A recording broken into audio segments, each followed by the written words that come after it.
اچھا، ایک مسئلہ یہ پیش آتا ہے کہ شاور سے جب انسان غسل کر رہا ہو تو اس میں ایک احتیاط مجتہدین نقل کرتے ہیں۔ دیکھیے، عام طور پر وہ افراد کے جو کہ شاور سے غسل نہیں کرتے، مثلا بالٹی سے وضو کر رہے ہیں، لوٹے سے وضو کر رہے ہیں، بہت سے جیسے بزرگ حضرات ابھی بھی شاور وغیرہ کو پسند نہیں کرتے، ان کے لیے تو مسئلہ نہیں ہے، کوئی احتیاط نہیں۔ لیکن شاور سے جو مسلسل پانی بہ رہا ہوتا ہے، یعنی بالٹی سے اور برتن سے غسل کرنے والوں کے لیے ایسی کوئی احتیاط نہیں، وہ تو جس طرح سے وضو اپنا غسل کر رہے ہیں وہ ویسے غسل کرتے رہیں گے۔ اصل مسئلہ ہوتا ہے شاور سے۔ آیت اللہ سیستانی، آیت اللہ خوئی، آیت اللہ وحید خراسانی فرماتے ہیں کہ احتیاط واجب کی بنا پر، یعنی مثلا جس وقت آپ شاور سے غسل کر رہے ہیں تو پہلے آپ کو سر و گردن دھونا ہوتا ہے اور اس کے بعد نچلا دھڑ دھونا ہوتا ہے۔ نچلے دھڑ میں بھی کچھ فقہا جو ہیں وہ کہتے ہیں دائیں اور بائیں کا فرق ہے، پہلے دایاں دھوئیں گے دھڑ، پھر بایاں دھوئیں گے۔ تو یہ تینوں علماء یہ کہتے ہیں کہ مثلا آپ شاور کے نیچے کھڑے ہوئے ہیں تو آپ یہ نہیں کر سکتے کہ خود ہی نیت آپ نے کر لی کہ اب یہ میرا سر و گردن ہو گیا اور اس کے بعد اب میں جو ہے اب جو پانی ڈل رہا ہے خود بخود نیچے، یہ میں نچلا دھڑ دھو رہا ہوں۔ وہ یہ فرماتے ہیں کہ احتیاط واجب کی بنا پر یا تو آپ کو شاور بند کر دیں یا اس کی دھار سے باہر آ جائیں اور پھر اس کے بعد دوبارہ نچلا دھڑ دھونے کے لیے دھار کے نیچے جائیں یا شاور کو دوبارہ کھولیں۔ یہ احتیاط واجب کی بنا پر ہے۔ یعنی آیت اللہ سیستانی، آیت اللہ خوئی، آیت اللہ وحید خراسانی فرماتے ہیں کہ شاور کے سلسلے میں احتیاط یہ ہے کہ احتیاط واجب کی بنا پر یا تو شاور کو بند کریں یا اس کی دھار سے باہر آ جائیں۔ دھار سے باہر آنے پہ بھی میں نے سنا تھا، پتہ نہیں کسی جگہ ہوا تھا، خاتون چھلانگ مار کے دھار سے باہر آئی تھی تو گر ور گئی تھی، وہ ہڈی بھی ٹوٹ گئی تھی ان کی۔ تو اس طرح کی کوئی حرکت نہ کریں، یعنی بس یہ ہے کہ نارمل طریقے سے جس طریقے سے بھی ایک شاور بند کر دیں اور پھر دوبارہ کھول لیں نچلا دھڑ دھونے کے لیے۔ اچھا، لیکن جو دیگر علماء ہیں، مثلا آیت اللہ شبیری زنجانی ہیں، آیت اللہ سعید الحکیم ہیں، آیت اللہ اسحاق فیاض ہیں، ناصر مکارم شیرازی ہیں یا رہبر معظم ہیں، ان کے نزدیک یہ والی احتیاط نہیں، ان کے نزدیک یہ والی احتیاط نہیں ہے، اور یعنی اس کے نیچے ہی کھڑے کھڑے آپ چاہیں تو نیت اپنی کر سکتی ہیں، یعنی جو ان کے مقلدین ہیں کہ اب یہ میرا سر و گردن دھل گیا، اب میں نچلا دھڑ دھو رہی ہوں، اس کے لیے شاور کو بند کرنا یا اس کی دھار سے باہر نکلنا یہ ضروری نہیں۔ تو آیت اللہ سیستانی کے جو مقلدین ہیں، رہبر کے تو مقلدین کے لیے ویسے بھی احتیاط نہیں ہے، وہ اگرچہ کہتے ہیں کہ احتیاط واجب کی بنا پر یہ دو کام کرنے پڑیں گے، ان دونوں میں سے کوئی سا ایک۔ لیکن ان مراجع کی طرف اگر رجوع کر لیا جائے، آغا سیستانی کے جو تقلید میں ہیں وہ شبیری زنجانی کی طرف رجوع کر لیں گے، اسحاق فیاض یا سعید الحکیم کی طرف، کیونکہ وحید خراسانی بھی احتیاط واجب ہی لگاتے ہیں، تو اس سلسلے میں ان کے مقلدین ان مراجع کی طرف رجوع کر سکتے ہیں۔ اچھا، بعض اوقات اس کی تو ابھی میں تفصیل میں نہیں جا رہا کہ کسی جسم کو اپنے پاک کرنے میں یا چیز کو پاک کرنے میں بھی یہی والا مسئلہ آ سکتا ہے۔ مثلا آپ پانی آپ ڈال رہی ہیں اور مسلسل پانی، تو آپ یہ نہیں کر سکتے جیسے کسی چیز کو مثلا پیشاب کے کپڑے کو 2 دفعہ دھونا ہوتا ہے تو آپ نے خود ہی نیت کر لی کہ یہ 1 دفعہ ہو گیا، پھر اب یہ دوسری دفعہ ہو گیا۔ یعنی کوئی بھی چیز بھی اگر آپ پاک کر رہی ہیں، کوئی برتن یا کوئی اور اس طرح کی چیز، تو اس میں یہ نہیں ہو سکتا کہ بس خود ہی نیت کر لیں، تو اس میں بھی یہ ہے کہ پائپ ہٹائیں یا نل کے نیچے سے اس کو نکالیں اور پھر دوبارہ اس کے نیچے لے کر جائیں، اس طرح سے یہ 2 بنے گا۔ تو بہرحال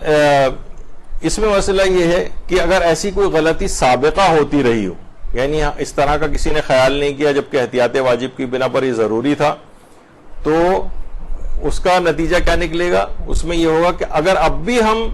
شبیری زنجانی، سعید الحکیم یا اسحاق فیاض میں سے کسی ایک کی طرف رجوع کر لیں تو سابقہ تمام ہمارے غسل بھی ٹھیک ہو جائیں گے، ابھی بھی ٹھیک ہو جائے گا اور آئندہ بھی ٹھیک رہیں گے، یعنی بس اس کے نیچے ہی کھڑے کھڑے ہم یہ نیت کر لیں کہ یہ ہمارا سر و گردن ہو گیا اور یہ ہمارا نچلا دھڑ اب ہم دھو رہے ہیں۔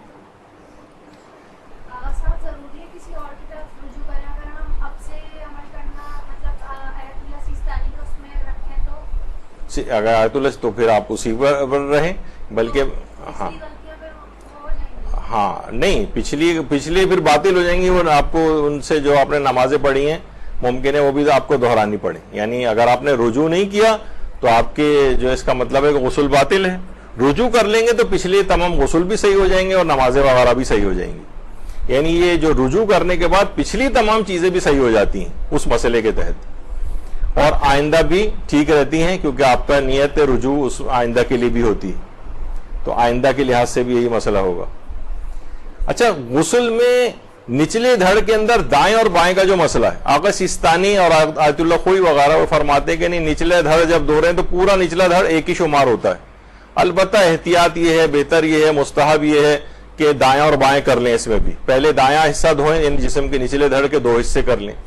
تو یہ والا جو مسئلہ اگر کوئی اس طور پہ یہ کرنا چاہ رہا ہے یا کسی ایسے مرجع کی تقلید میں ہے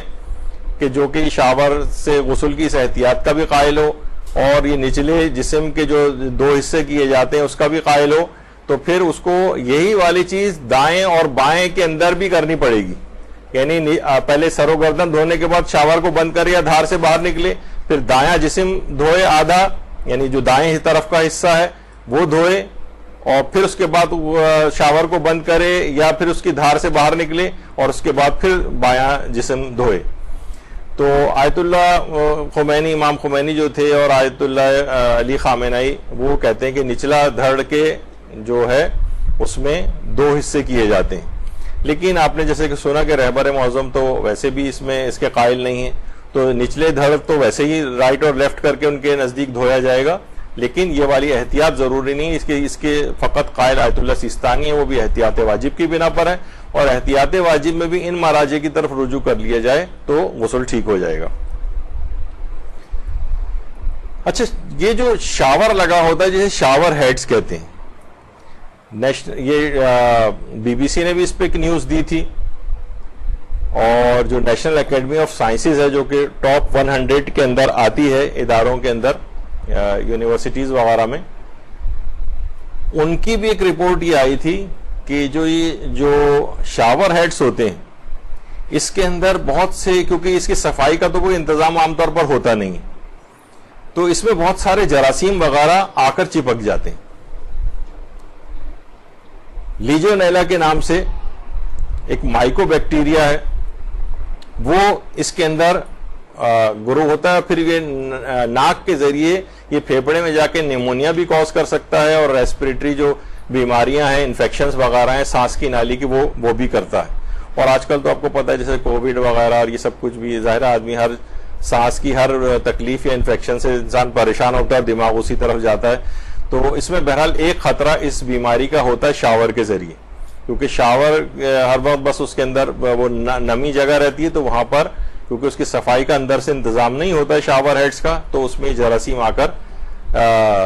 بیٹھ جاتے ہیں، اور اس کے بعد جب آپ کھولتے ہیں اور آپ کے ناک کے ذریعے آپ کے جسم کے اندر چلے جاتے ہیں تو یہ انفیکشن کاز کر سکتے ہیں. کوئی بوڑھا ٹائپ کا آدمی جس کی امیونٹی لیول کافی کم ہے تو اس کو نیمونیاز وغیرہ بھی ہو سکتی ہیں. تو بہرحال اگر کہا جاتا ہے کہ اگر ہر 3 مہینے میں ایک دفعہ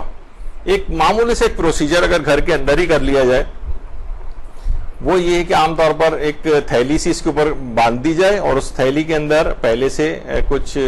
آپ لیمو وغیرہ نچوڑ دیں، کچھ نمک وغیرہ ڈال دیں، اور اس کے بعد آگے سے بند کر کے پیچھے سے پانی کھول دیں، اور 2 گھنٹے تک تقریباً اس طرح سے رکھیں.